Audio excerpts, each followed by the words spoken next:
Victim's coming out, victim's coming out. The fire ground is dynamic. Priorities can change by the second. This series is about our first priority, life priority.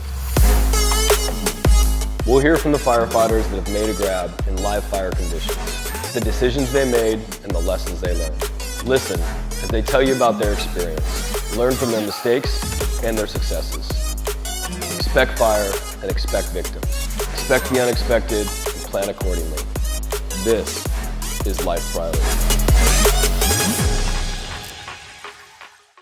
My name's Tyler Williamson. I'm an engineer here at 32 on A shift. I just got moved over to A shift for balancing up the hazmat team roster. So that day was actually my first day driving on the hazmat team. So I was at engine 109 on, I don't remember what shift it was. It's a lot of shifts lately. The whole engine was a hodgepodge. Nobody was regularly assigned there on the engine. It was about nap 30. It was right after lunch, if I remember right. We were doing some training in the recliners. So we get dispatched, like everybody now. We had pulse point and active 911, so everybody kind of ran out to the out bay. First thing I did is open up the out bay door because I don't want to hold up the guys. I saw on the active 911 that it was not specific to our first in, but close enough that we'd be there pretty quick. So we all got turned out about at the same time. A lot of times if those guys are ready before me, I'll drive without my coat and kind of do that later when we get there because I want to get those resources there. So we turned down Fair Oaks. We immediately saw a large column and we started talking about it. It was a lot of dark, black, heavy smoke coming out. I think Gifford was the captain that day. He was talking about it probably in some scientific terms like it's free burn-in or whatever he was saying. The firefighter was Joe Garza, and he was right on it, bringing up stuff on the iPad or whatever he was using in the back, saying that, hey, this place looks like it's got solar on it, so that was kind of cueing me into we may have decreased ventilation time. We got Russell and Hickman on the truck. They're going to get a hole in, but with that solar, it could slow that process for sure. Other things that were talked about en route was the fact that it was a split level. So those guys are really doing a lot of recon just on the way there. Engine 109 was the fourth piece of equipment that was there. I think engine 108 was the first engine that was there. Engine 21 was second. I believe they were on their way to a different call. We were actually going to a medical aid in 21's first in, and we turned left onto San Juan, and we saw the column building. And so before I got overly anxious for once, I actually did some research because there was no pulse point, there was nothing coming out yet, so I didn't know that it wasn't a car fire or trash fire or something. So I look at the call we're going on. It was a code 3 call, and I look up the stats on it, and it ended up being a patient that had been sick for a while, and whatever the reason, they got dispatched as a code 3 call. So I got a hold of the medic to see if they could handle solo. They said they could, so I added to the fire. At that point, we were already on the road. We were getting dressed en route, and it was 108's first in. They pulled out on winding at San Juan right in front of us. Like, we had to slow down to let them have the intersection because they were already committed. So we pull in right behind 108. 108 gives the arrival, and I take command. Engine 21's on scene. We'll take LeBon command. We're assisting with the water supply. I'm going to send you my firefighter to assist the fire staff. We pulled up to the left of engine 21. My crew got off and went to work, and I hopped out, based on the assignment. I decided to, put my pack on, grab my hook, grab my belt, my normal tools. And as I was walking up, I could see that who I thought was the pumping engineer turned out to be Engineer Matt Russ from Engine 108. He was making the supply on the engine side. Whoever was down at the plug was already making that. So the line was already been charged. They were getting water. I spoke with him, asked him what he needed. He said he was good. He kind of went around doing a couple other things. I waited another second and said something like, hey Matt, last chance, are you good? He said, yeah. When I saw the amount of smoke and fire, I kind of felt I was going to be better suited as manpower, so I took a position of mobile command, which, looking back on it now, I kind of wish I would have just passed command, but you learn as you go.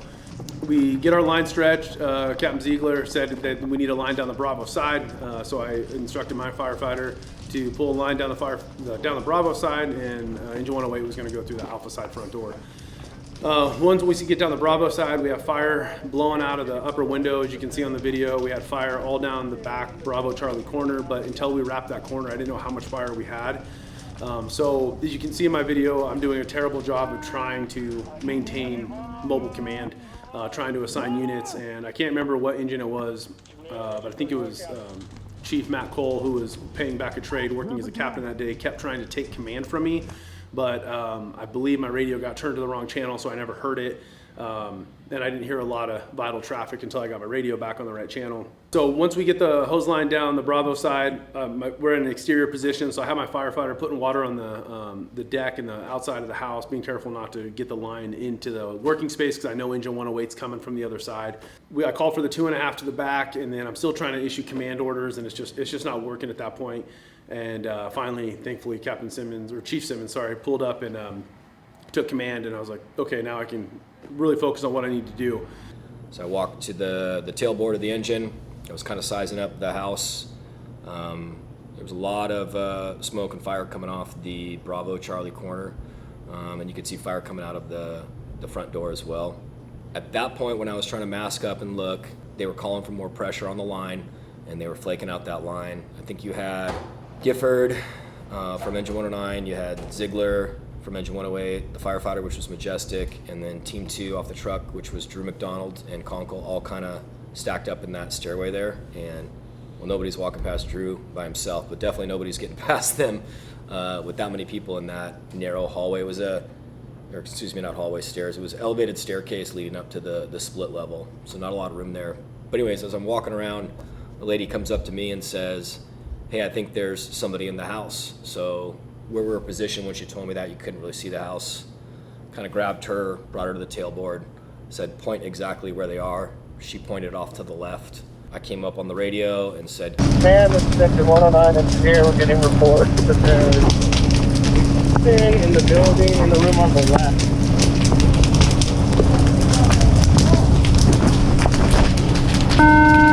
I need water! Like I said, that Alpha side front door was pretty clogged, so I just went to the left. Made my way down that Bravo side, and there was definitely heavy fire involvement. So I was walking by, you're looking up, it's elevated. Kind of the way the layout was the garage was the first level. The main level on the first story was, raised, I don't know, 8 feet or whatever it was.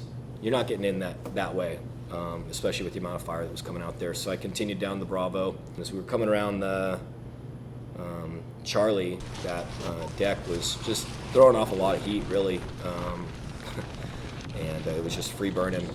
As you see on the video, when I'm coming around the Charlie side after the deck that's well involved, there's a bay window there, a white bay window. And to the right of that, there was like a sliding glass door.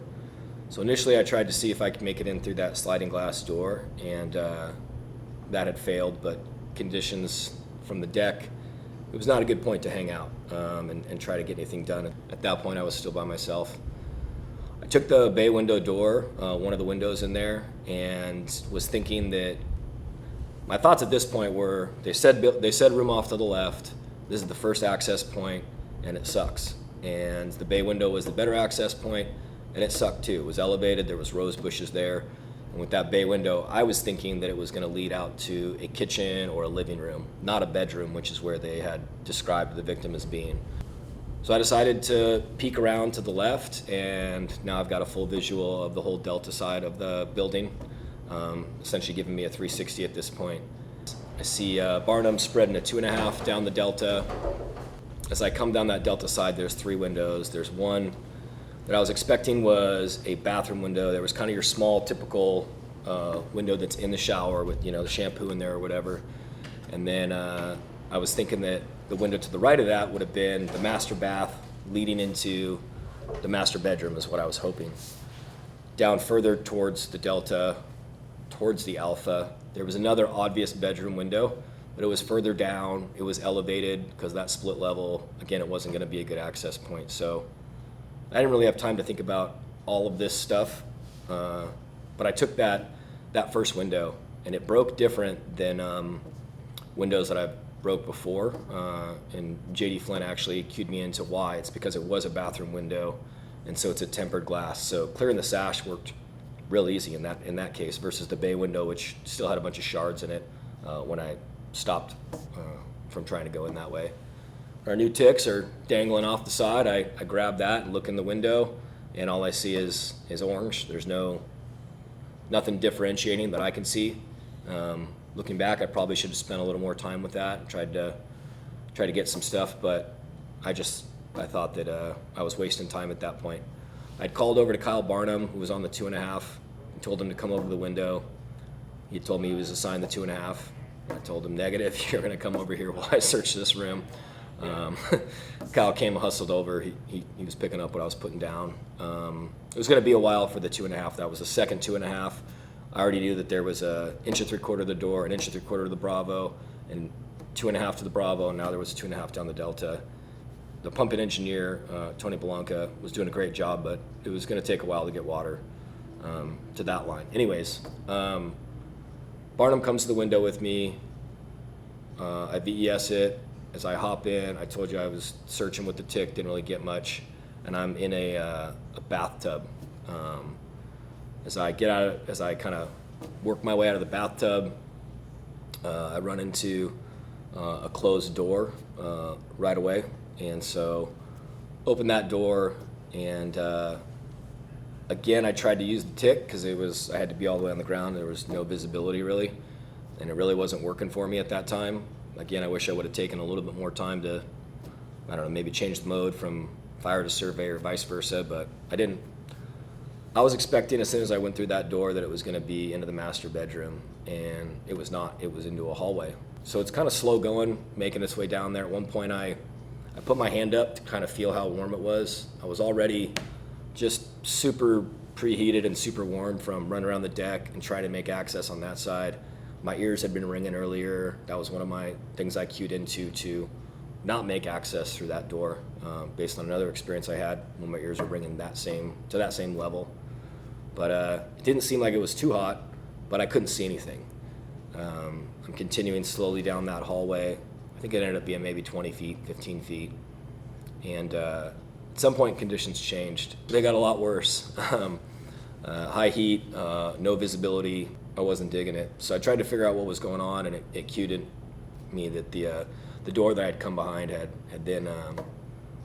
closed behind me. Typically I use my axe to try to chalk those in those situations, but my axe was in the bathtub, I found out later. But I still had my long handle tool, which is good for leaving in the sill if you're doing a search or a VES like this. In this case I didn't do that because it was in the bathtub, but anyways, I linted on the bathtub and that propped it open. Was able to go back into kind of my slower search. Conditions were getting a little bit better, a little bit increased visibility. I did hear the saws going, but I didn't have like that classic lift yet where you could see everything. But I think just in opening that door, it helped out a lot. At some point I basically crawled right onto this person and almost crawled over them. I thought maybe they were, a bunch of clothes, or I didn't know what it took a little bit to kind of realize that this is a person, they are alive, and here we go. At that point, I was the only person in there, so I tried to call out for telling everybody they had a victim, but there was a significant amount of radio traffic throughout this whole time, at least from what I felt like. I made the decision to leave the victim there initially. I didn't think that I could get this victim out by myself and over the bathtub at all. So I ran back quick to where that door was, that threshold was, hollered out to the firefighter that was in the window. Hey, I've got a victim, call it in. Engine 21, Captain, want to meet face to face? 37, engine 65, we're going to be into the traffic side to assist with the search on anything outside 506. We got a victim, Delta side. Victim, Delta side. Check, copy. Came back to that victim, sat him up, and this whole situation and this whole event, luck plays a big part in kind of how this shook out, but specifically in their body positioning, I was able to lean them up. It wasn't a hoarder house, there wasn't a bunch of stuff in the way. I was basically able to just kind of do your typical, the combat challenge one basically is how it worked out. I was able to sit him up against the side and then get down and lift him out. He was, evidently a smaller person. Didn't have a ton of skin slough or anything like that. It was a good thing I propped open that door with that hook, or else I would have ran into that. And as I got him to the bathroom, I was able to put him down over the ledge of the bathtub, and just kind of a sea of hands, people trying to come reach in and help. They started pulling on him, they started pulling on me, and at one point I said, I yelled, "Everybody slow down, slow down." It was kind of crazy. I put all my gloves in the cab, which was fine so I could mask up real quick. I had my second set of gloves on my belt. It got so hot around the deck that I ended up doing a glove swap because my hands were so hot just from the radiant heat from the deck. So ended up doing a glove swap. At that time, that's when I hear somebody from inside the house or on the radio say that we got a victim coming out the Delta side. I was already kind of on the Charlie corner. My firefighter was at a safe location spraying water on the deck, keeping the exterior fire under control. And there was a 2.5 on the fire at that time. So I run over to the Delta side, and Cap Winter's looking inside the window.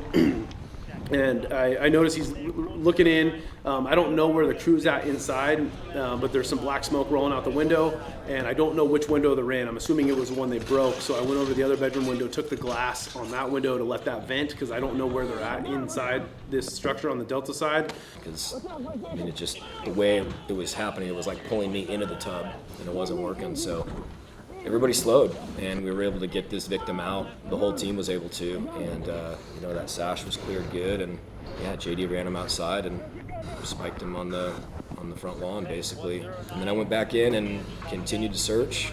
I took off and ran with them over the gurney, and thankfully the medic wasn't too far away.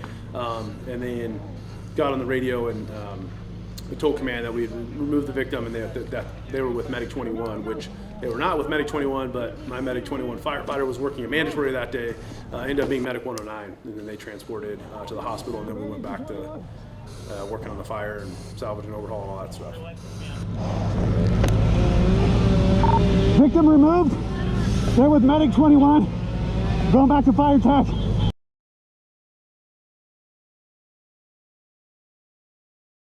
I had a lot of beta and a lot of intel that kind of played into me making the decisions I did. And fortunately, through some other experiences in this agency and trainings that I've been to, I felt very comfortable performing that task.